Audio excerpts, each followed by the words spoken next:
She was carrying a mattress down Delancey Street at 4:17 in the afternoon. No dolly, no truck, no one helping. Just a woman gripping a queen-size mattress wrapped in a fitted sheet, dragging it 3 feet at a time, stopping every half-block to adjust her hold. Beside her, a girl no older than 6 walked without complaint, carrying a black trash bag in both hands. The bag was almost as big as she was. A black car slowed 2 blocks behind them. The man in the back seat did not tell his driver to stop because of the woman. He told him to stop because of the street sign. He knew that address. He had grown up there. Spencer Booker Voss had been on a call for 43 minutes. A development deal in the Marina District. 14 units. The numbers were clean. The projections were conservative in the way that made investors comfortable and aggressive in the way that made them rich. He had built his career on that balance. He listened to his attorney outline the timeline for closing while watching the city pass through tinted glass that cost more than most people paid in rent for 6 months. The interior of the car smelled like leather and silence. There was a bottle of water in the center console he had not opened. There was a tablet on the seat beside him with 4 contracts queued for signature. The air conditioning held the temperature at exactly 68 degrees regardless of what was happening outside. Spencer had spent 22 years building a life where nothing that happened outside the glass needed to reach him unless he decided it should. He was not looking out the window. He was looking at the tablet. Then he was not. Something had crossed his peripheral vision, the way a disruption crosses a clean spreadsheet. Not large, not dramatic, just wrong enough to pull his attention before his mind could explain why. A woman. Carrying a mattress, alone, tilted at an angle that meant she could not see where she was going. Her body bent under the weight of it, like a tree leaning into wind it had been fighting for too long. Beside her, close enough to touch the edge of the mattress, but not helping because she was too small to help, a child walked with a black trash bag held in both hands. Spencer watched them for 4 seconds. The attorney on the phone was still talking. Spencer was no longer listening. He did not feel pity. He did not feel the impulse to help. What he felt was something closer to recognition, though he could not have named it in that moment. The woman shifted the mattress again. She moved it forward another 3 feet. The child adjusted her grip on the bag without being told, without looking up, without asking anything. Spencer's eyes moved past them, past the mattress, past the child, to the Green Street sign at the corner half a block ahead, Delancey Street. He read it the way you read a name you have not spoken aloud in years. Not with surprise, with the specific kind of stillness that comes right before a door opens that you thought you had locked permanently. He knew this block. He knew every crack in the pavement of this block, or he had 19 years ago. He knew what was at the end of it. He knew the house number without needing to see it. The attorney asked about the timeline for permits. Spencer did not answer. "Stop the car." The driver looked in the rearview mirror. Spencer had not raised his voice. He had not changed his posture. His face had not moved. But something in the instruction carried a weight the driver had not heard before in the 11 months he had been driving this man. The car stopped. Spencer ended the call without saying goodbye. He placed the tablet face down on the seat. He opened the door. The heat of the afternoon came in all at once, and with it, the sound of a city he had been driving through for years without once slowing down to listen. He stepped out onto a sidewalk he had not stood on since he was 23 years old. The woman with the mattress was still moving. She had not looked back. She had not seen the car stop. She did not know anyone was watching. She was still walking toward the end of the block, toward the house, toward the address he already knew she was going to reach. He did not follow her. Not yet. He just stood on the sidewalk and watched her move toward a place that used to be his. Dorothy Mae Hutchins had been carrying the mattress for 11 blocks. She had started on Fulton Street at 3:45 in the afternoon, with the mattress balanced on her back and her daughter walking beside her. By the 4th block, her arms had stopped shaking, not because the weight had become easier, because her body had stopped registering the complaint. It had moved past the part where muscles protest and entered the part where they simply do what is asked of them because there is no alternative. The mattress was a queen size. It weighed 62 pounds. She weighed 128. She had not eaten since the night before, and that had been half a sleeve of saltine crackers she had split with Amara, because the crackers were the last thing in the cabinet, and Amara had not eaten since lunch at school. The mattress was not heavy. Not in the way furniture is heavy. It was heavy the way the last thing you own is heavy. Because if you set it down and cannot pick it back up, there is nothing after it. No second trip. No storage unit. No one coming back with a truck. This was everything that remained of the life she had built for her daughter, and she was carrying it on her back through the streets of a city that had decided she no longer fit inside it. She stopped at the 7th block, set the mattress down on the sidewalk, leaned against it, breathed. The fitted sheet she had wrapped around it was slipping at the corner. She tucked it back. Her hands were raw at the palms. The right one had a bruise she had gotten 2 hours ago when the mattress caught the edge of a doorframe on the way out of the apartment that was no longer hers. Amara stood beside her. She did not ask if they were almost there. She did not ask why they were walking. She did not ask where they were going. She held the black trash bag with both hands and waited for her mother to pick the mattress up again. She was 6 years old. She had moved 4 times in 3 years. She had learned what it looked like when her mother was deciding how much further she could go. She had learned not to interrupt that calculation. She had learned that her job in these moments was to be small and quiet and ready to walk when walking resumed. That is not the behavior of a 6-year-old. That is the behavior of someone who has been taught by repetition that stability is not something the world guarantees. Dorothy did not know when Amara had learned it. She only knew it had happened sometime between the 2nd apartment and the 3rd, and that noticing it was one of the things she did not allow herself to think about during the day. She thought about it at night. After Amara was asleep, in the dark, that was when she let the things she could not carry during the day arrive. She picked the mattress up again. A black car had stopped somewhere behind her. She did not turn around. A door had opened. She did not look. She had stopped looking at stopped cars 3 moves ago. Looking meant hoping. Hoping meant expecting. Expecting meant building something inside yourself that would collapse when the car drove away, and she could not afford any more collapses. She kept walking. Delancey Street was 4 blocks ahead. Then 3. Then 2. She counted them the way she counted everything now. In distance remaining. In wait still possible. In hours before dark. 4712 Delancey Street. Spencer read the number on the house before Dorothy reached it. He did not need to read it. He had known the number since he was 4 years old. It had been his first address. The first place his feet had learned what a floor felt like. The first place he had understood that the space between walls could be warm. He was standing 60 feet behind her. She had not seen him. She was still moving the mattress, still stopping and starting, still not looking behind her. The child was still walking beside her with the bag. Spencer was not looking at the woman anymore. He was looking at the house. It was still standing. That was the first thing that registered. The front steps were concrete cracked down the center, the same crack that had been there when he was 12. The porch railing was gone on the left side. The windows on the 2nd floor were boarded from the inside, with plywood that had warped and darkened with weather. The paint on the front door had faded past any identifiable color, into the gray-brown of wood that had stopped being maintained and had started simply enduring. But it was standing. He had not been back in 19 years. He had not driven down this street, had not looked it up online, had not asked anyone about it. He had purchased the property records 7 years ago through his company's database as part of a routine portfolio review of the neighborhood, and had seen that the house was still titled in his mother's name, taxes unpaid, for 6 years, listed by the city as a distressed property eligible for tax lien auction. He had closed the file. He had not opened it again. He had told himself that was a financial decision. A property in that condition was not worth the renovation cost relative to the neighborhood's projected appreciation. That was the language he had used. The clean, defensible language of assessment and return. It was not a financial decision.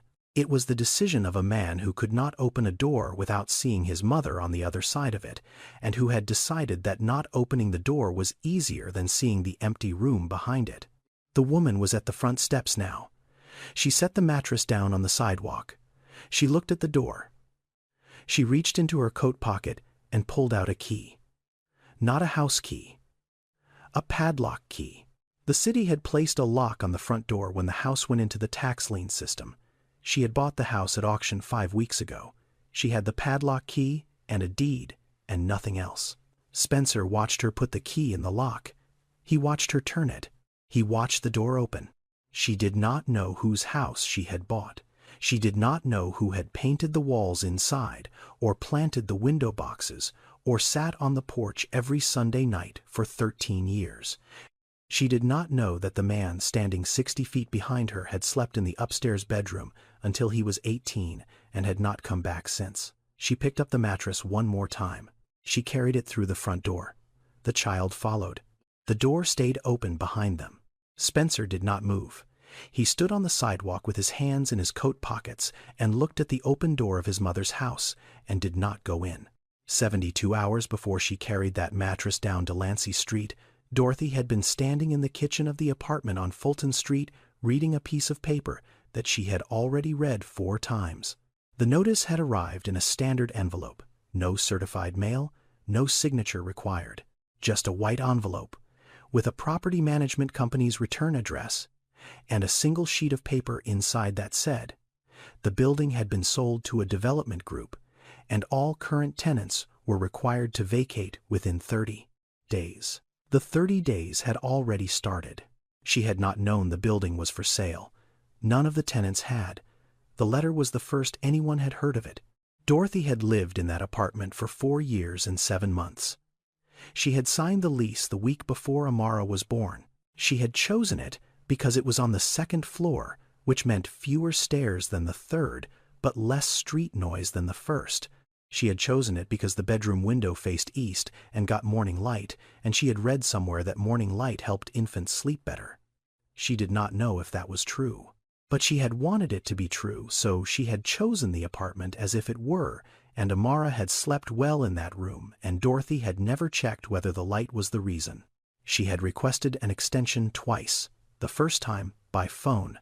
The property management company had a recording that said the office was closed and to leave a message. She left a message. No one returned it. The second time she went in person. She took a bus 40 minutes to an office in a commercial park where a woman behind a desk told her that extensions were not available and that the 30-day window was firm and that there were resources available through the city for tenant in transition. The woman said the word transition the way people say it when they mean something is ending but do not want to be the one who says that. Dorothy went home. She sat at her kitchen table. Amara was at school. The apartment was quiet.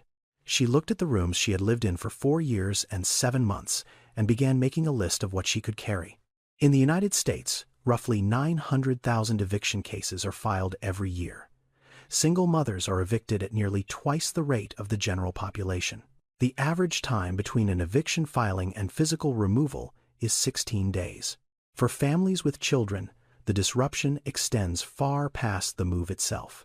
Children who experience eviction before age 6 are significantly more likely to experience food insecurity, developmental delays, and chronic absenteeism in school. The system does not track what happens to most of them after that. Dorothy was not a statistic. She was a woman sitting at a kitchen table making a list. But the numbers existed around her like weather. They had shaped the landscape she was moving through, whether she knew the figures or not. She started with the things she could not leave. Amara's clothes, Amara's inhaler and the 3 refills she had left, her own identification documents, the lease she no longer needed but kept because it had her name on it, and her name on a legal document was one of the few proofs she had that she had been somewhere and had been allowed to stay. Then the things she could not carry.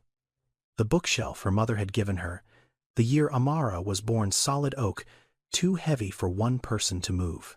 The crib Amara had outgrown 2 years ago, but that Dorothy had kept because it was the first piece of furniture she had ever assembled alone on her knees on the living room floor the night before her due date with an Allen wrench and a set of instructions she had read 3 times. The kitchen table with one short leg that she had fixed with a folded paper napkin 3 years ago, and that had held steady ever since, the napkin still there, still doing its job, still solving the one problem she had been able to solve with what she had. She had sold the car 4 months earlier. Amara's asthma medication cost $87 a month without insurance. Dorothy had lost her insurance when the clinic she worked at reduced her hours below the benefits threshold. She had made the math work for 2 months. The 3rd month she sold the car, a 2004 Civic with 168,000 miles. She got $1,100.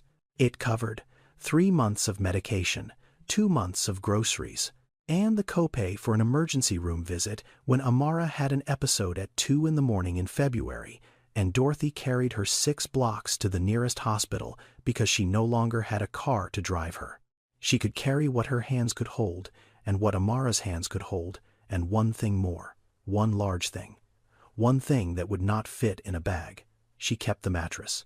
Not because it was valuable, not because it could not be replaced, because it was the surface her daughter slept on every night, and whatever else Dorothy could not give her, she could give her that. One night without a floor. One night with the same softness under her that she had known the night before.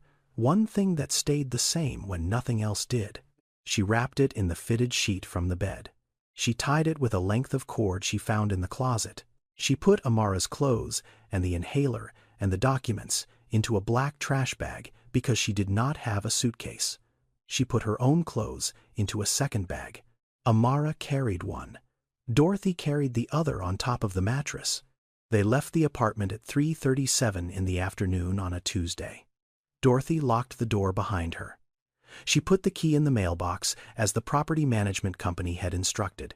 Then she picked up the mattress, and she and her daughter walked out the front door of the building and turned left toward Delancey Street. She did not look back at the building. Looking back was something she had stopped doing. It did not help. It never had. Dorothy Mae Hutchins had not always been the woman carrying a mattress down Delancey Street.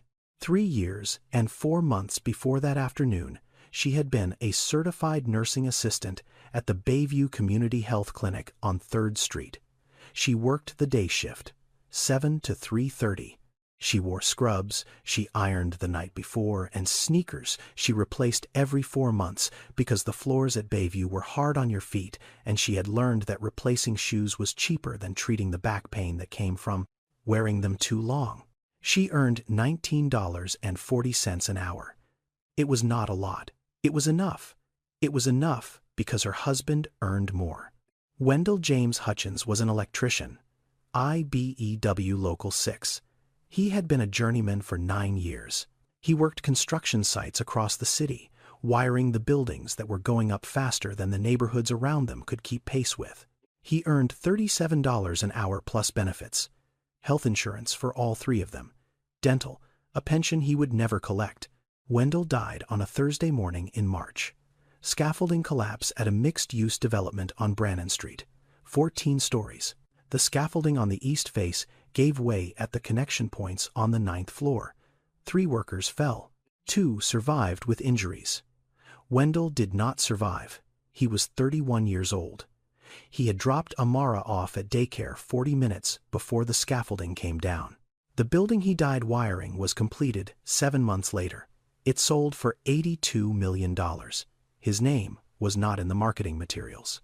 Dorothy took 4 months off work after the funeral, not because she chose to, because Amara stopped speaking. At 3 years old, a child does not have the language to explain what has happened to her world. She simply went silent. She stopped responding to her name. She stopped sleeping through the night. She sat in the middle of whatever room Dorothy placed her in and looked at the door and waited for the sound of a key that was not coming. Dorothy spent those 4 months on the floor beside her daughter. She read to her. She held her. She waited for the silence to break. It broke slowly, in syllables, then words. Then sentences that did not include the word daddy, because Amara had decided in whatever way a 3-year-old decides things that the word itself was the thing that hurt. When Dorothy returned to Bayview, her position had been filled. The clinic had hired a replacement in her 2nd month of absence. They offered her per diem shifts. She took them. But per diem meant no guaranteed hours, no benefits, no insurance. She found a part-time position at a pharmacy on Geary Boulevard, $14.20 an hour, 22 hours a week, no health coverage, no paid leave. The math stopped working immediately. It did not stop working all at once. It stopped working the way a table with one short leg stops working, slowly, then all at once. Researchers call it a cascade of loss. The term describes what happens to a household when the primary earner dies or becomes incapacitated without adequate life insurance or savings to absorb the transition. In the United States, families headed by single mothers who lost a spouse within the preceding 2 years fall below the poverty line at 3 times the rate of the general population. The cascade follows a predictable sequence. Income drops. Insurance lapses. Medical costs shift to out-of-pocket. Savings deplete. Housing becomes unstable. The entire structure that held the family upright loses its load-bearing wall, and everything above it comes down not dramatically, not in a single event, but floor by floor, month by month, bill by bill. Dorothy's cascade took 3 years. Wendell's life insurance policy paid out $42,000. It covered the funeral, 6 months of rent, and the outstanding balance on the car. After that, the math was Dorothy's to solve alone. She solved it by not eating lunch, by cutting Amara's medication from daily to every other day until a bad episode in January forced her back to daily, by selling the car, by choosing every month between rent and groceries and medicine and hoping that she had chosen right. She had not chosen wrong. She had chosen what was possible. The problem was that what was possible kept getting smaller. Spencer was still standing on the sidewalk on Delancey Street. Dorothy and the child had gone inside. The door was still open. He had not moved. He was looking at the house, but he was not seeing the house as it was. He was seeing it as it had been. 27 years ago, the paint on the front door was blue, a deep saturated blue that his mother had chosen from a sample card at the hardware store on Divisadero. She had held the card up to the light for 2 minutes before deciding. Then she bought a quart and painted the door herself on a Saturday morning, while Spencer sat on the front steps eating a peanut butter sandwich and watching her work. She painted it herself. She had always painted it herself. Every 3 years, the same blue, the same brush, the same Saturday morning ritual. The blue was not on the door anymore. The door was the color of bare wood now. But Spencer could see the blue in his mind as clearly as if the paint were still wet. Lorraine Iris Booker bought the house at 4712 Delancey Street in 1989. Spencer was 4. She was 26. She was a nursing aide at St. Francis Memorial, working the overnight shift from 11 to 7 because the overnight differential paid an extra $1.65 an hour and $1.65 an hour over the course of a life. Year was the difference between making the mortgage payment and not. She had no co-signer on the loan. She had no husband. Spencer's father had left before Spencer was born. Not dramatically, not with a fight or a letter or a slammed door. He simply stopped coming, and after enough time had passed, Lorraine stopped expecting him to come, and after more time had passed, she stopped mentioning him at all. She did not erase him. She simply declined to discuss someone who had declined to stay. The house was small. 2 bedrooms, 1 bathroom, a kitchen that opened onto a back porch barely large enough for 2 chairs. The foundation had a crack along the east wall that the inspector had noted and Lorraine had decided was manageable. The roof needed patching in 2 places. The hot water heater was 12 years old. She fixed the roof herself. She sealed the foundation crack herself. She replaced the hot water heater with a used one she found through a bulletin board at church. She planted mint and rosemary in the window boxes on the front of the house, because they grew in any light and because they made the kitchen smell like something intentional. She put a chair on the front porch, a wooden folding chair she had gotten from the church rummage sale. She sat in it every Sunday evening after her shift, not because she liked sitting outside. The neighborhood was not the kind of place where sitting outside was relaxing. She sat there because Spencer's bedroom window faced the porch, and on Sunday nights before school he would look out the window, and she wanted him to see her there. She wanted him to look out and know she was not going anywhere. The chair stayed on that porch for 13 years, through every winter, through every summer when the wood expanded and the joints loosened and she tightened them again with a screwdriver from the kitchen drawer. She never replaced it. She maintained it. There was a difference, and the difference mattered to her, though she never explained why. Spencer did not ask. He simply understood the way children understand things. They cannot articulate that the chair being there meant something, and that the something had to do with him. He was 9 years old, the first time he asked why their house was smaller than the houses his friends lived in. He had been to a classmate's birthday party on Steiner Street. The house had 3 stories, a backyard with actual grass, a bedroom for every child. He came home and looked at the kitchen that opened onto the back porch, and the bedroom he shared with a wall that had a crack his mother had patched with spackle she mixed from a YouTube tutorial that did not exist yet. So she had mixed it from the instructions on the bag. "Why is our house small?" Lorraine was at the stove. She did not turn around. She did not stop stirring. She said 7 words. "A home is not the walls. A home is the decision to stay." Then she kept cooking. Spencer did not understand the sentence. He was 9. He filed it in the place children file things they do not understand yet, but suspect they will need later. He would need it 30 years later, standing on a sidewalk looking at a house his mother had decided to stay in. Lorraine Iris Booker was not a saint. She was not a symbol. She was a woman who worked the overnight shift for 19 years, who slept from 8 in the morning until 2:30 in the afternoon, who woke up every day to a house she had bought alone and a son she was raising alone and a set of circumstances that required her to be more organized, more disciplined, and more precise about money than anyone she knew who earned twice what she earned. She kept a budget in a composition notebook, every dollar accounted for, every expense written in her handwriting, which was small and even and never crossed anything out. She did not use credit cards. She did not borrow from family because there was no family to borrow from. She paid the mortgage on the 1st of every month. She paid it in person at the bank because she did not trust the mail, and because walking into the bank with the check in her hand was the one thing she did each month that made her feel like the house was actually hers. She told Spencer when he was 16 about a tin box under the 3rd step from the bottom of the staircase. She had placed it there the year she bought the house. Inside was a letter she had written to him. She told him this on a Tuesday morning before school, standing in the kitchen in her scrubs, her coat already on for the walk to the bus stop. When you need to remember where you came from, open it. Spencer did not open it. Not at 16. Not at 17. Not at 18, when he graduated and left for a state college on a scholarship that covered tuition, but not books, and not housing, and not the feeling of being the only person in a lecture hall of 300 who had grown up sharing a wall with a foundation crack.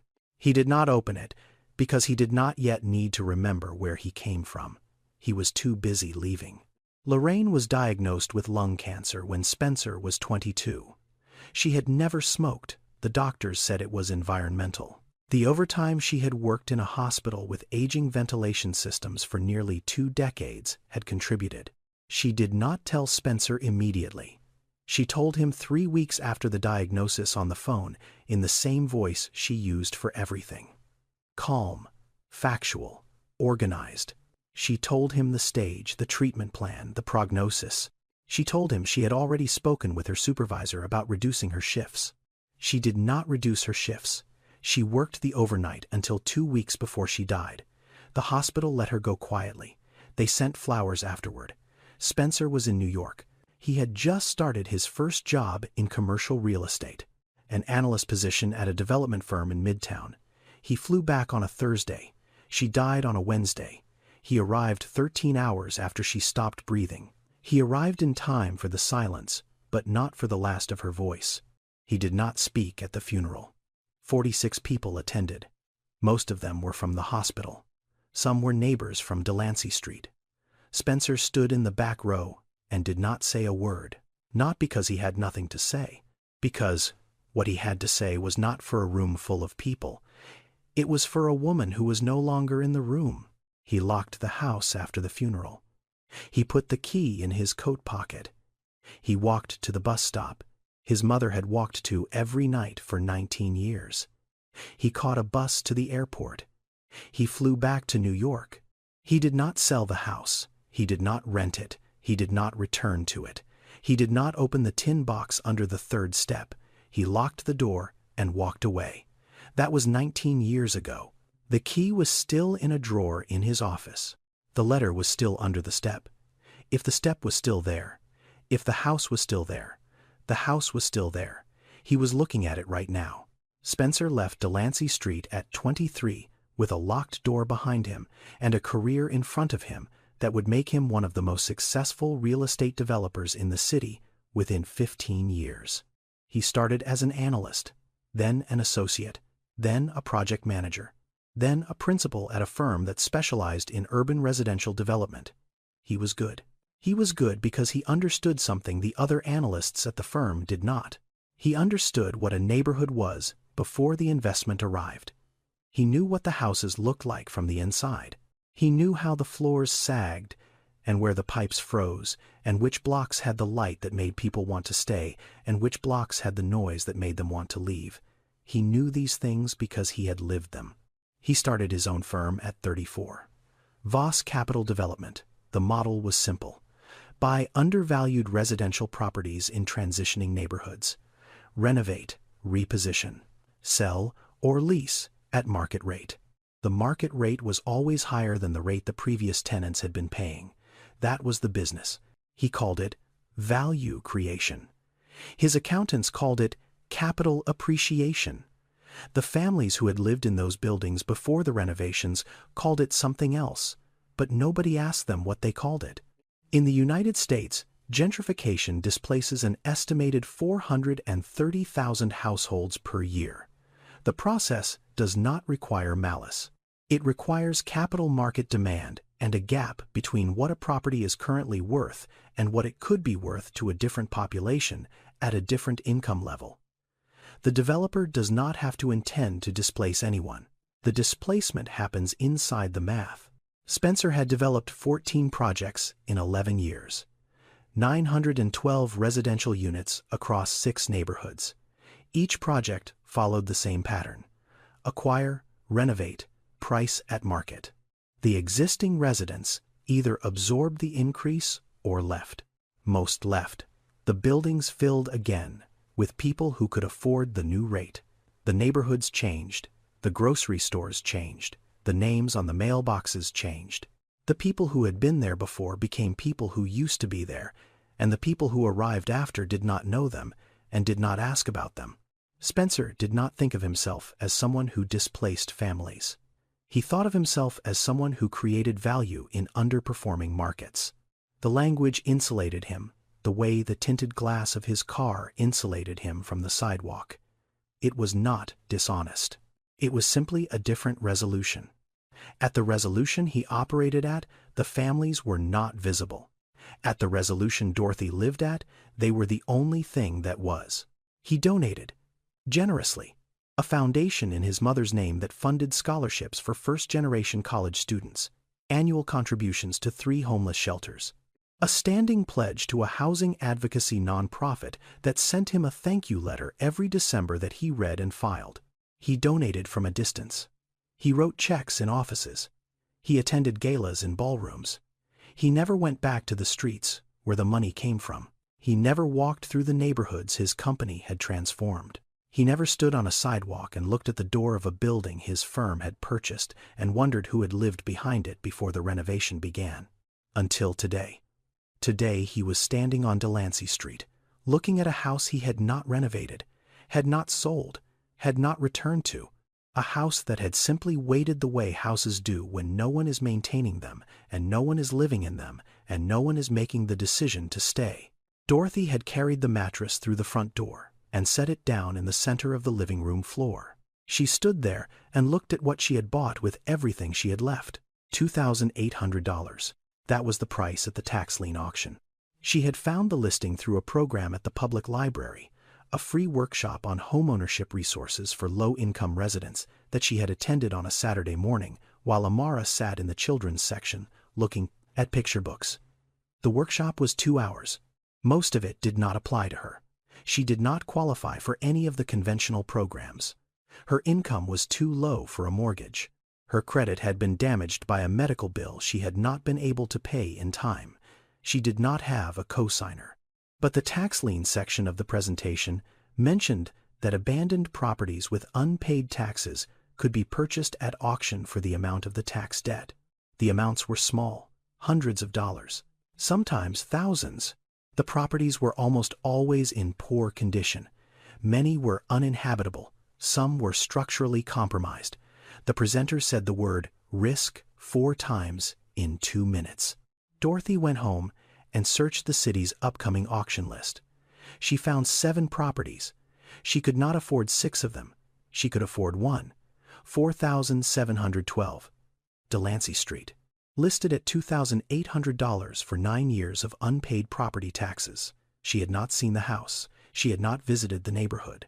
She did not know the condition of the roof, or the foundation, or the plumbing, or the wiring. She knew only that it had an address and a deed that could become hers. She paid in cash. 57 $20 bills she had been saving in an envelope inside her pillowcase for 2 years. She received the deed by mail 3 weeks later. She held it in her hands and read her name on it and read the address on it and stood in her apartment on Fulton Street and understood that she owned something. That for the first time since Wendell died, she had a place she could not be asked to leave. She had never seen the inside until today. The living room was dark. The windows were intact but so layered with dust and grime that the afternoon light came through them as a gray wash, turning everything inside the color of old newspaper. The floor was hardwood, warped in places, buckled near the back wall where water had come in from somewhere above, but solid under her feet. She could feel that, solid in the way old floors are when they were laid by someone who knew what they were doing. The walls. She looked at the walls. There were layers of paint. She could see them where the surface had chipped and peeled. Blue underneath, then cream, then a pale yellow, then blue again. Someone had painted this room multiple times across many years, and at least twice they had chosen the same blue, which meant the blue was not an accident. It was a preference. It was someone saying, this is the color this room is supposed to be, and I am going to keep making it that color for as long as I am here. Dorothy did not know who had painted these walls. She did not know the woman who had chosen the blue, or the boy who had watched her from the front steps, or the chair that had sat on the porch for 13 years. But she stood in the living room with her mattress on the floor, and her daughter in the doorway, and the deed in her coat pocket, and she understood something without knowing the story behind it. Someone had loved this house. Someone had stayed. The house was still standing. Amara walked in. She set the trash bag down beside the mattress. She looked up at the ceiling, which had a water stain shaped like nothing in particular, and then she looked at her mother. Is this ours? Dorothy nodded. Amara looked at the room for another moment. Then she sat down on the mattress. She pulled her knees to her chest.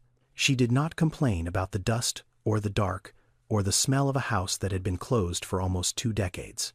She sat on the mattress, which was the same mattress she had slept on last night in a different building in a different life, and she accepted that this was where the mattress lived now, and therefore where she lived now. Dorothy sat down beside her. She put her arm around her daughter.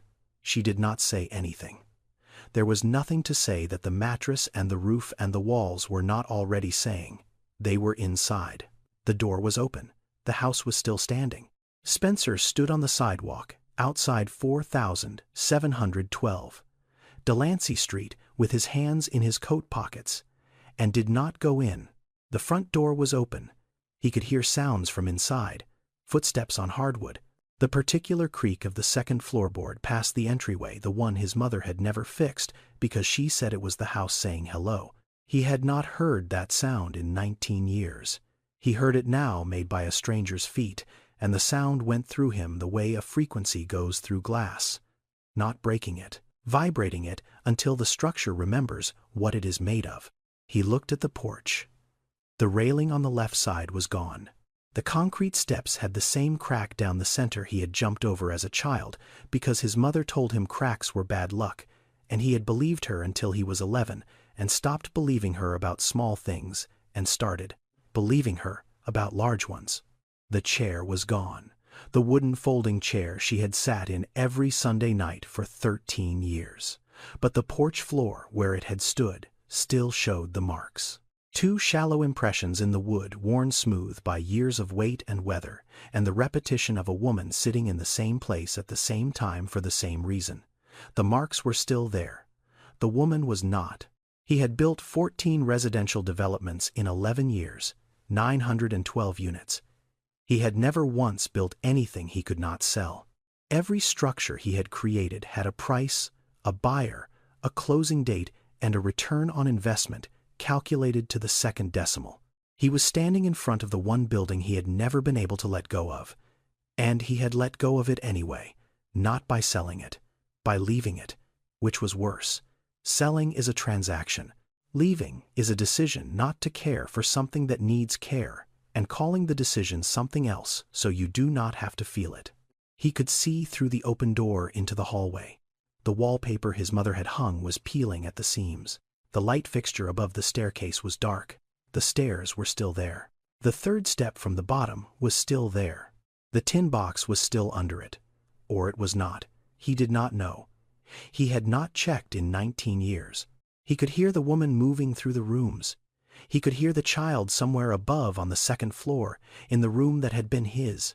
He stood on the sidewalk and listened to people living in his mother's house and did not move. He was a man who made decisions for a living.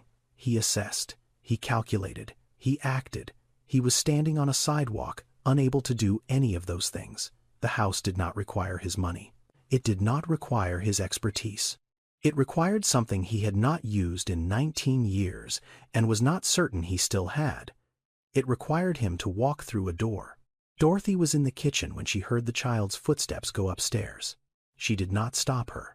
The house was small enough that she could hear Amara from any room, and Amara had always been careful on stairs. She had learned to be careful the way she had learned everything else in the last 3 years, by necessity, by repetition, by watching her mother and doing what her mother did without being told. Dorothy opened the kitchen cabinets. Empty. She opened the drawer beside the stove. Inside was a single matchbook from a restaurant she did not recognize. She opened the cabinet under the sink. A bottle of cleaning solution dried out the label, faded past reading. Someone had left it. 19 years ago, someone had closed this kitchen and walked away and left a bottle of cleaning solution under the sink as if they might come back for it. She walked into the hallway. She looked at the staircase. The banister was loose on the left side. The wallpaper had pulled away from the wall in long curling strips that hung like something waiting to be finished or removed. She put her hand on the wall where the wallpaper had peeled and felt the plaster underneath. Cool, solid, old in the way that old things are when they were made by people who expected them to last. She noticed the door frame at the bottom of the stairs. There were marks on it, small horizontal lines drawn in pencil, each with a notation beside it. She leaned closer. The pencil had faded, but was still legible. The marks measured height, a child's height, recorded at intervals across what looked like many years. The lowest mark said 4, the highest said 17. Between them, 13 years of a child growing up inside this house, measured against this doorframe recorded by someone who had been paying attention. Dorothy touched the lowest mark with her finger. She did not know whose child this was. She did not know who had held the pencil or who had stood with their back against the frame while the line was drawn. But she knew what the marks meant. They meant someone had been here long enough to watch a child grow. They meant someone had cared enough to keep track. She found a photograph behind the cabinet in the hallway. It had fallen there, or been left there, wedged between the cabinet back and the wall in the narrow gap where things go and are forgotten. She pulled it out carefully. The edges were soft with age. A woman in a nursing uniform sitting on the front porch steps. She was not posing. She was looking at something to her left off camera and smiling. Not a large smile. The smile of someone who is tired but not unhappy. Behind her, the front door of the house was open. The door was painted blue. Dorothy looked at the photograph for a long time.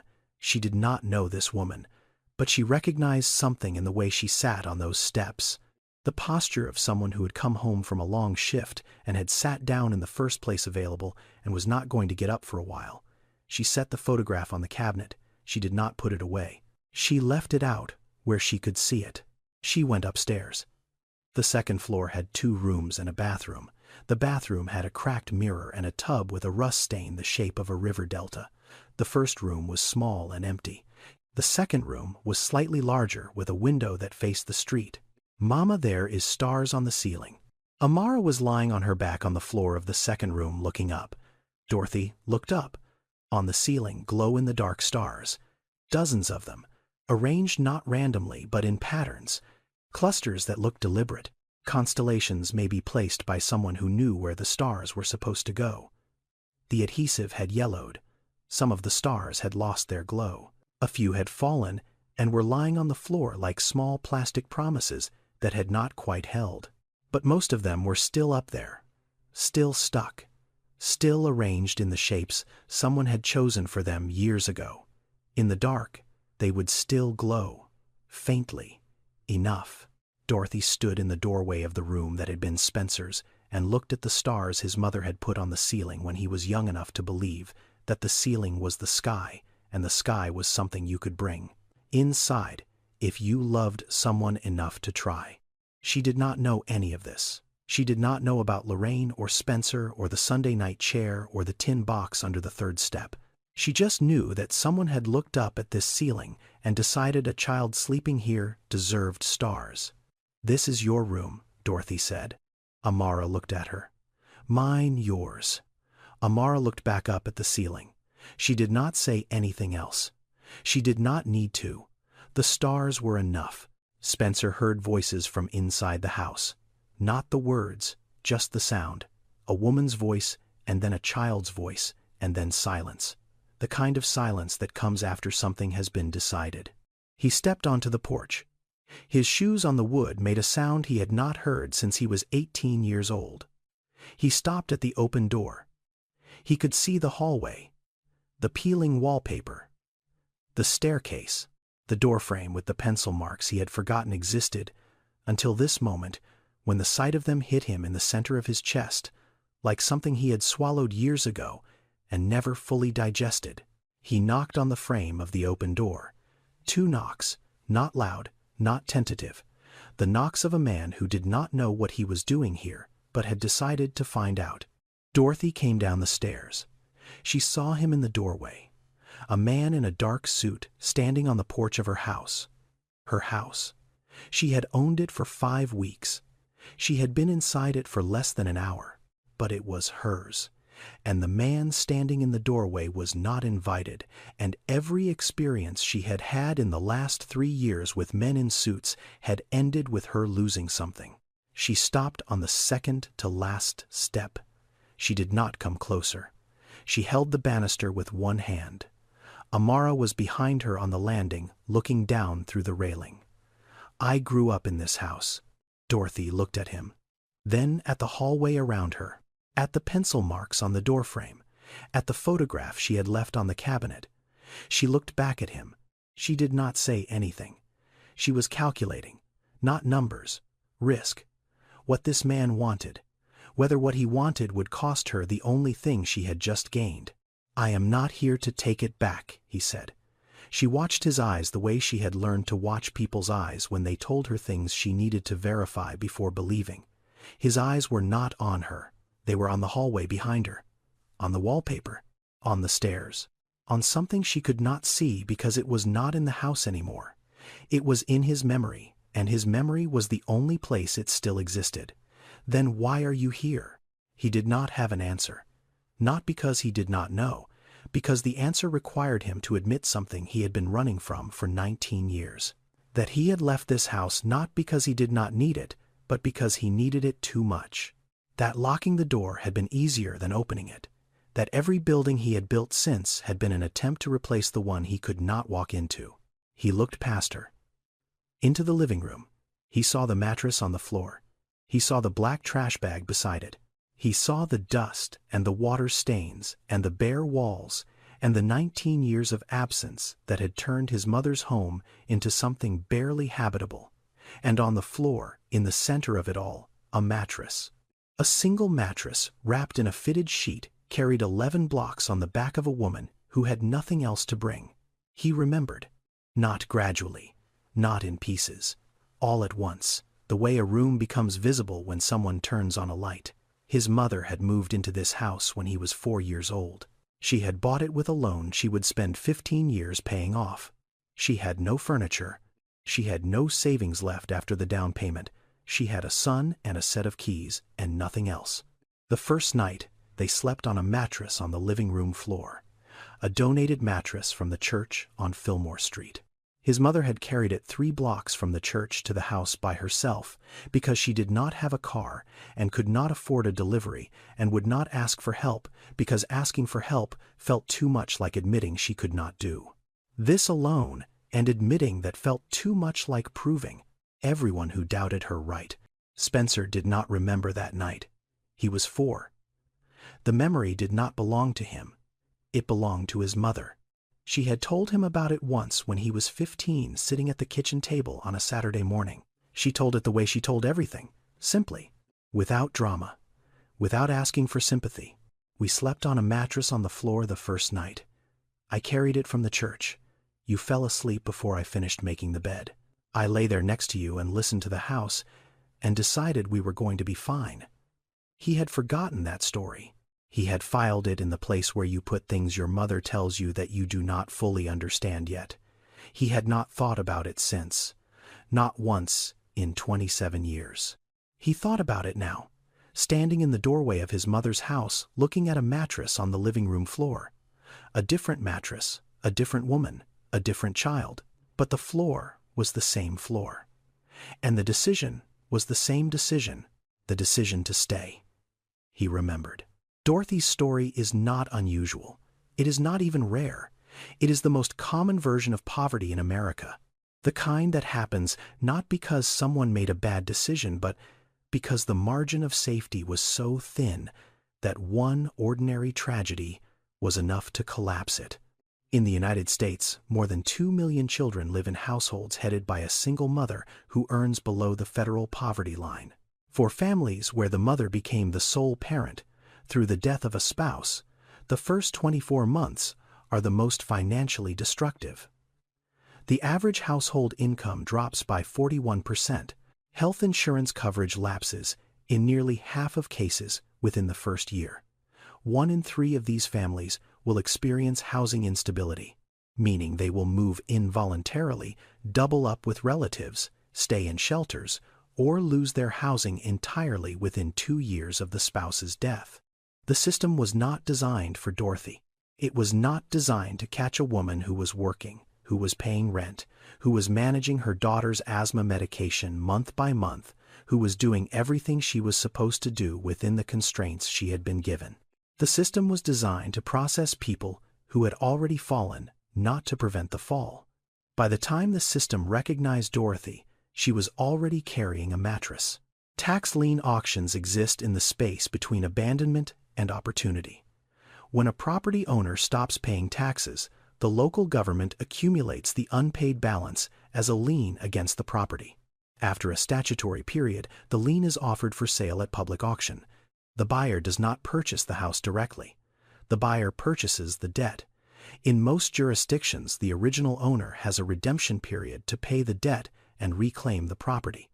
If the owner does not redeem, the buyer can petition for the deed. Dorothy did not know this process when she attended the library workshop. She learned it the way she learned everything after Wendell died, quickly, out of necessity, without the luxury of making a mistake. The house at 4712 Delancey Street had been in tax delinquency for 9 years. The owner of record was listed as Lorraine Iris Booker, deceased. No estate had been probated. No heir had filed a claim. The property had simply sat in the city's records, accumulating taxes. No one was paying, deteriorating in a way. No one was preventing, waiting in a way. No one was noticing. Spencer had the resources to pay the taxes. He had the resources to pay them 100 times over. He had chosen not to. Not out of neglect exactly. Out of the particular kind of avoidance that wealthy people can afford and poor people cannot. He had the money to ignore the house. Dorothy did not have the money to ignore the opportunity. She paid $2,800. He could have paid it with the change in his coat pocket. This is not a story about one woman and one house. This is a story about what happens when the distance between those who have and those who need becomes so vast that an abandoned house sits empty for nearly 2 decades in a city where families sleep in cars. It is a story about a system that allowed a 4-year-old's home to fall into ruin while the child who grew up in it built luxury apartments 6 miles away.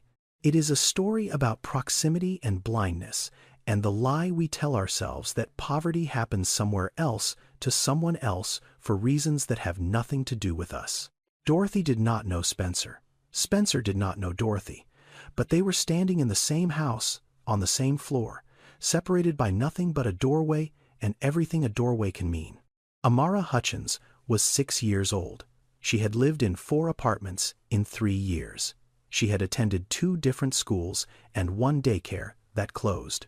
She had slept in a car for 2 nights the week before they moved into the house on Delancey Street. She did not talk about any of this. Not because she had been told not to, because she had learned the way children learn the things no one teaches them, that talking about the hard parts did not make them stop. She had opened the black trash bag and was arranging its contents on the floor beside the mattress. She folded each piece of clothing separately, small squares, neat edges, the shirts in one stack, the pants in another, the socks paired and rolled. She was 6. 6-year-olds do not fold clothes this way.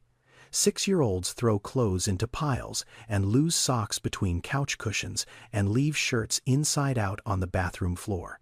Amara folded because Amara had learned that everything she owned had to be ready to go into a bag at any time. She did not hang things in closets. She did not spread out across a room. She did not put posters on walls or leave shoes by the door or place a toothbrush in a holder as if the holder would still be there tomorrow.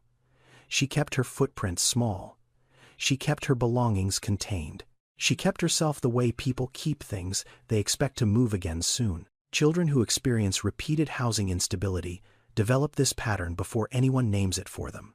They learn not to settle, not to claim space, not to leave evidence of themselves in a place that might not be theirs next month. It is not neatness. It is not discipline. It is the behavioral signature of a child who has been taught by circumstance that attachment to a space is a risk she cannot afford. Amara finished folding. She placed the stacks against the wall. She looked at the room. Then she looked at Spencer, who was still standing near the doorway. She had not spoken to him. She had been watching him the way she watched all unfamiliar adults. Not with fear, not with warmth.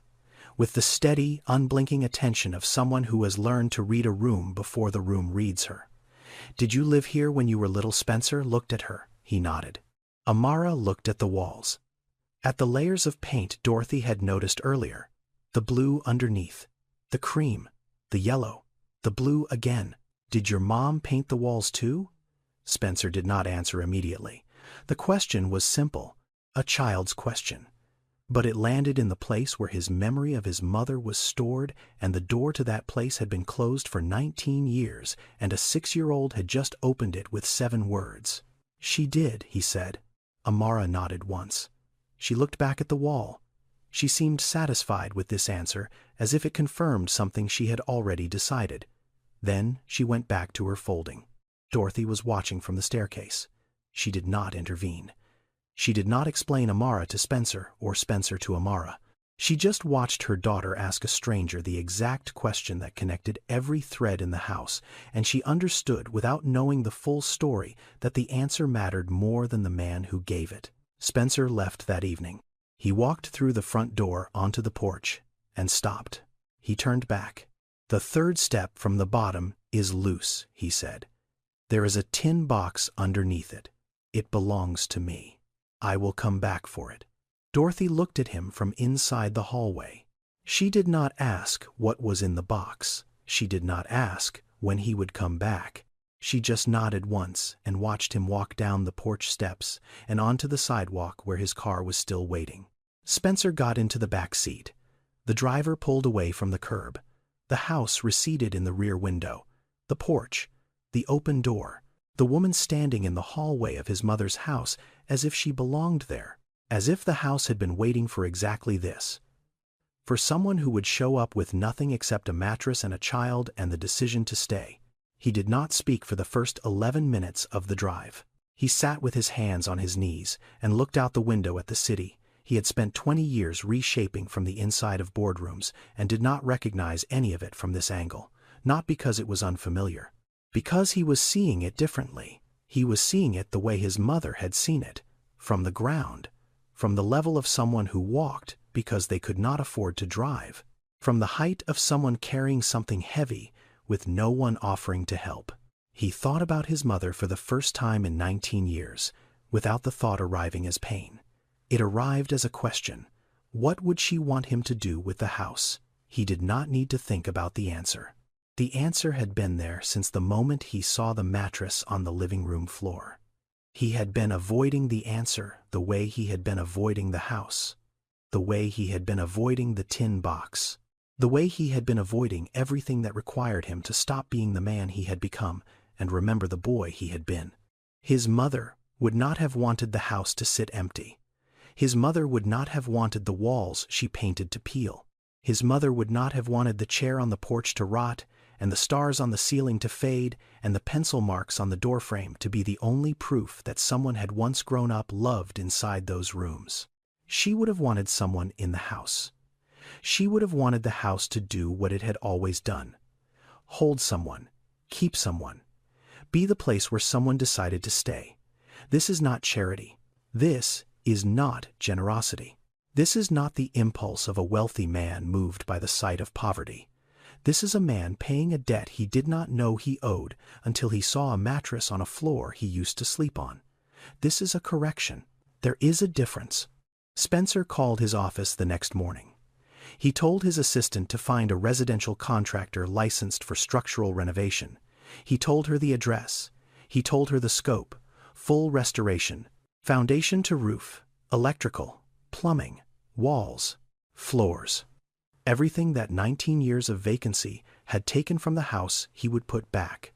He did not call Dorothy first. He did not ask permission. He sent the contractor to the address on a Thursday morning with instructions to assess the scope and begin within the week. Dorothy met the contractor at the door. She listened to what he told her. She looked at the clipboard in his hands.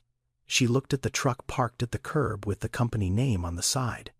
Then she called Spencer. She had his number because he had left a card on the cabinet beside the photograph of his mother. She had not expected to use it. She used it now. "I am not going to stand outside and watch someone fix my house for me. If I cannot do the work myself, it is not mine." Spencer was quiet on the other end, not because he was surprised, because he had heard those words before. Not the exact words, the exact principle. His mother had said it differently. His mother had said, "If I did not earn it, it does not belong to me." Different words, same woman, different decade, same kitchen. He told the contractor Dorothy would be working alongside the crew. The contractor asked if she had experience. Spencer said she would learn. She learned. She learned to sand floors with a belt sander on the first weekend. She learned to strip wallpaper with a steamer on the second. She learned to tape and mud drywall joints on the third. And her lines were not clean the first day or the second, but by the fourth they were cleaner than the contractor's apprentice, and the apprentice stopped offering to fix them for hair. Amara helped. She wiped baseboards with a damp cloth. She sorted screws into jars by size. She swept sawdust from the kitchen floor with a broom that was taller than she was. She did these things without being asked. She did them the way she did everything, quietly, precisely, as if the house might leave if she did not take care of it. Spencer came on Saturdays.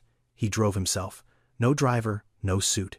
He wore jeans he had bought at a hardware store because he did not own jeans and had not owned jeans since college.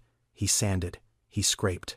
He replaced a door handle on the back door, and it took him 40 minutes because he had not held a screwdriver for anything other than tightening a cabinet hinge in his office in 15 years. He was not good at it, but he did it. There was something in the doing that he had forgotten. The feeling of your hands changing a surface, the feeling of a house becoming different under your effort. He had built 912 units through contracts and permits and capital allocation. He had not physically built anything since he helped his mother patch the foundation crack when he was 14. On the third Saturday, the contractor's crew reached the staircase. They pulled the old treads to replace the joists underneath. The third step from the bottom came apart in 2 pieces. Underneath, wedged in the framing between the stringer and the subfloor, was a tin box. The foreman brought it to Spencer. It was the size of a man's hand. Blue tin scratched, dented at one corner. The lid was tight. Spencer held it. He did not open it. He looked at it for a long time. Then he put it in his coat pocket. The coat was hanging on a nail by the front door. The box went into the left pocket. It stayed there. Dorothy painted the living room on a Tuesday night after Amara fell asleep on the mattress in the upstairs room. She had chosen a color from the hardware store on Divisadero. Not blue. A warm green, the color of the mint that used to grow in the window boxes, though she did not know that. She painted by hand, one wall at a time. The roller left tracks she smoothed with a second pass. The house was quiet. The only sound was the wet pull of the roller on plaster and the occasional creak of the floor under her bare feet. She painted the way Lorraine had painted. At night, alone, after her child was asleep, in the same house, with the same quiet, with the same quality of attention that comes from a woman making a space hers by putting her hands on every surface of it. Dorothy did not know she was repeating someone else's ritual. She did not know that 30 years ago in this exact room, at this exact hour, another woman had stood with a roller and a can of paint, and the same silence and the same purpose. Spencer knew. He had come in through the back door to drop off a box of hardware the contractor had ordered. He stopped at the bottom of the staircase. He looked into the living room. He saw Dorothy painting the wall. Green, not blue. Different color. Same motion, same hour, same house.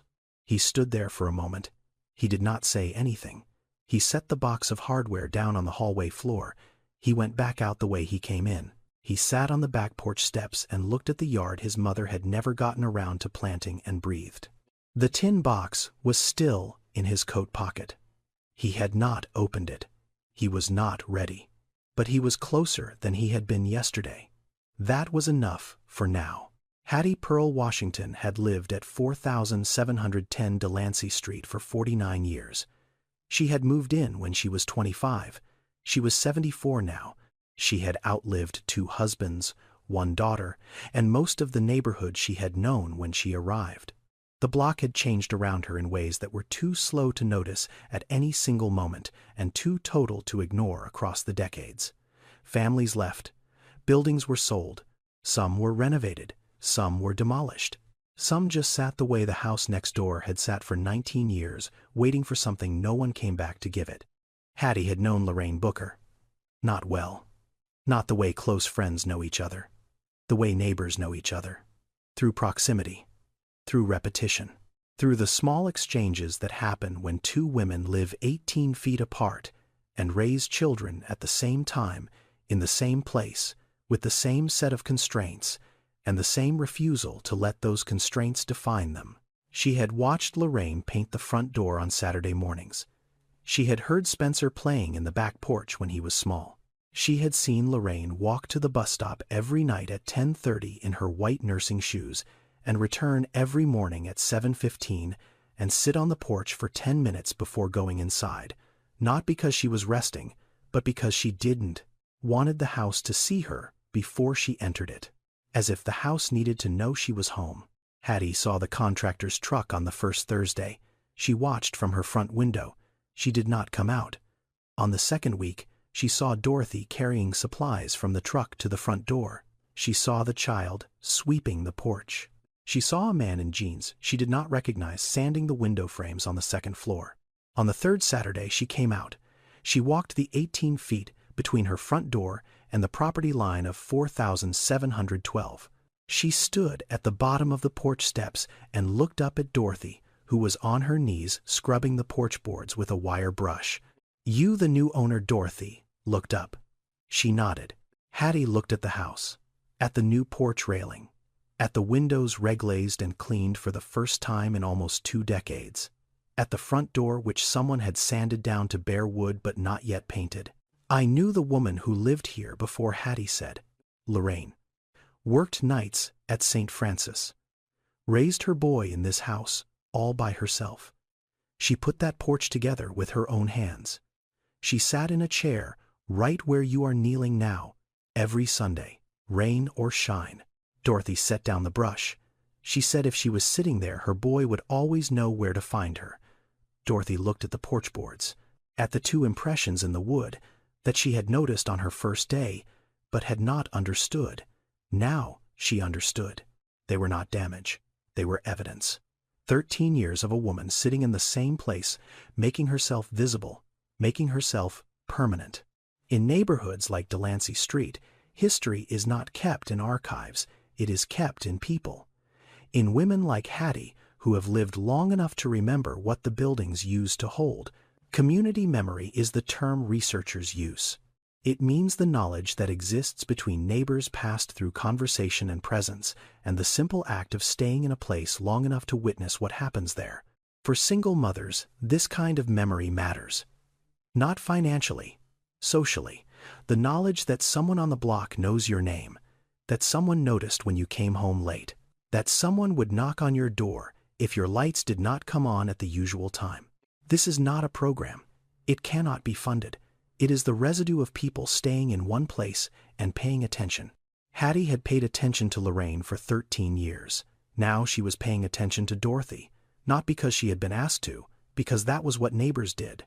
Because that was the only thing left that no system could replace, and no algorithm could replicate, and no building renovation could install. Dorothy stood up. She looked at Hattie.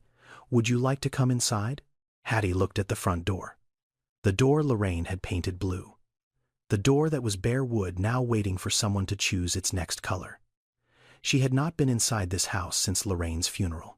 She had stood on this porch and knocked on this door 100 times, but she had not been past the threshold since the day she came to pay her respects, and the house was already empty and the boy was already gone. She went inside. She walked through the hallway. She saw the new paint on the living room walls. She saw the mattress on the floor. She saw the photograph of Lorraine that Dorothy had set on the cabinet and kept there through the entire renovation untouched, uncovered the one thing in the house that had not been moved. She looked at it for a long time. Then she looked at Dorothy. "She would have liked you," Hattie said. "She would have liked you a whole lot." The house was finished on a Saturday in October. The walls were painted. The floors were sanded and sealed. The roof was patched, and the plumbing ran clean, and the electrical passed inspection on the first try. The front door was blue. Dorothy had chosen the color without knowing it had been blue before. She had picked it from the same hardware store on Divisadero from a sample card she held up to the light for a long time before deciding. Spencer saw the color when he arrived that morning. He did not say anything. He did not need to.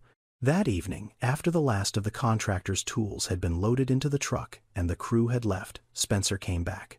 He parked on the street. He walked up the porch steps. The new chair was there.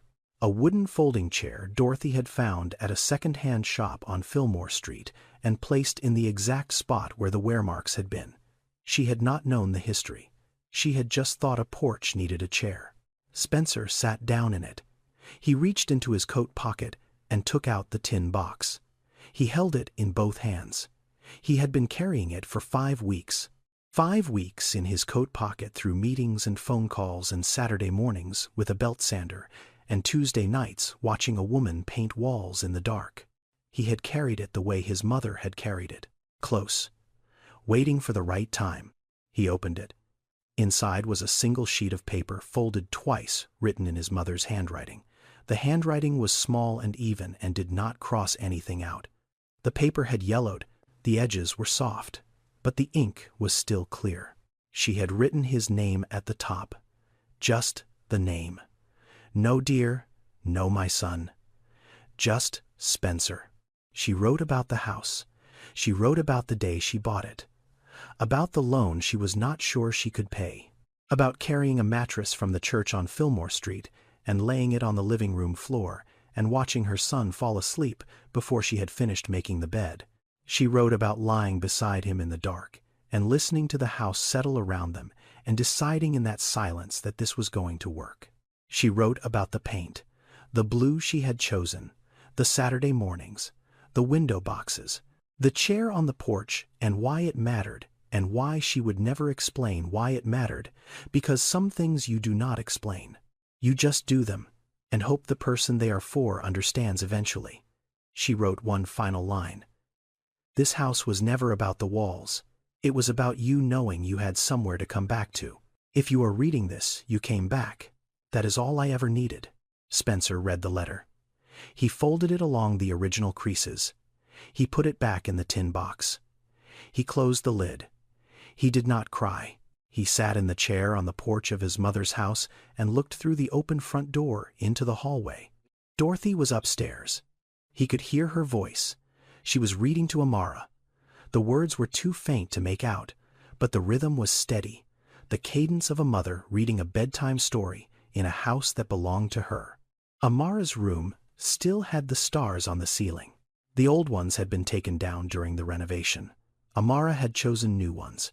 She placed them herself, standing on her bed, pressing each one into the plaster with both hands, not in the patterns Lorraine had chosen. In new ones, her own constellations, her own sky. The mattress was still in the room. Dorothy had bought a bed frame. Amara slept on the frame most nights, but some nights she asked to sleep on the mattress. Dorothy never asked why. She knew. The mattress was the thing that had stayed the same through everything. It was the last surface from the life before. It was not comfortable. It was not necessary, but it was hers. And sometimes you hold on to things not because you need them, but because they are proof that you survived needing them. Spencer sat on the porch. The street was quiet. The light in Amara's room was on. The stars on the ceiling were glowing. The letter was in the box. The box was in his hands. His mother had written it 26 years ago. She had placed it under the third step from the bottom and waited. She had waited for him to need it. She had waited for him to come back. He came back. The house held. Spencer Booker Voss built towers. 14 developments, 912 units. Glass and steel and capital appreciation and returns calculated to the second decimal. The city gave him awards. Magazines wrote profiles. His name was on buildings that people drove past every day and recognized. Dorothy Mae Hutchins carried a mattress. 11 blocks, 62 pounds, wrapped in a fitted sheet. On a Tuesday afternoon in a city that did not slow down for her, nobody wrote about it. Nobody photographed it. Nobody gave her an award for carrying everything she had left on her back through streets that had been redesigned to serve people who would never have to carry anything. One of them built towers. The other carried a mattress. The city noticed the towers. Nobody noticed the mattress. Think about what that says about what we choose to see. The cruelest thing about people like Dorothy is not what they endure. It is how invisible the endurance is. She carried that mattress past hundreds of cars. Not one of them stopped. She walked 11 blocks in broad daylight, and not a single person asked if she needed help. Not because people are cruel. Because people have been trained to look past certain kinds of struggle, the same way they have been trained to look past certain kinds of buildings in certain kinds of neighborhoods. There is a house somewhere near you right now that someone is trying to turn into a home. You have driven past it. You have not slowed down. Not because you do not care, because slowing down requires seeing, and seeing requires acknowledging that the distance between your life and that house is smaller than you think. There is someone in your life right now carrying something heavy alone, not a mattress, something heavier, something invisible, and they are not asking for help, not because they do not need it, because they stopped expecting it. If this story made you think about that person, send it to them. If it made you uncomfortable about how easily we look past people, that discomfort is useful. Sit with it. Let it change what you notice tomorrow. Subscribe if you want more stories like this one. See you in the next one. This is a fictional story. The characters' names and events are entirely imagined. None of this happened, but all of it is happening. Right now, in every city in this country. I wrote this story because I grew up 3 blocks from a house that sat empty for 11 years while a family I knew slept in a station wagon for 2 weeks before finding a shelter that would take all 4 of them. The house and the family existed in the same zip code. One was a tax write-off. The other was a statistic. Neither had to be. Fiction does not fix housing policy. It does not fund shelters or change zoning laws or lower the cost of rent, but it can do something data cannot. It can make you see a mattress on a sidewalk and wonder who is carrying it and where they are going and what it costs them to keep walking. If you want to do more than wonder, organizations like Habitat for Humanity, the National Low-Income Housing Coalition, and your local community land trusts are doing the structural work that stories can only point toward. Look them up, show up, carry something. Stories do not change policy, but they change how we see the people policy is supposed to protect. And that is where change begins.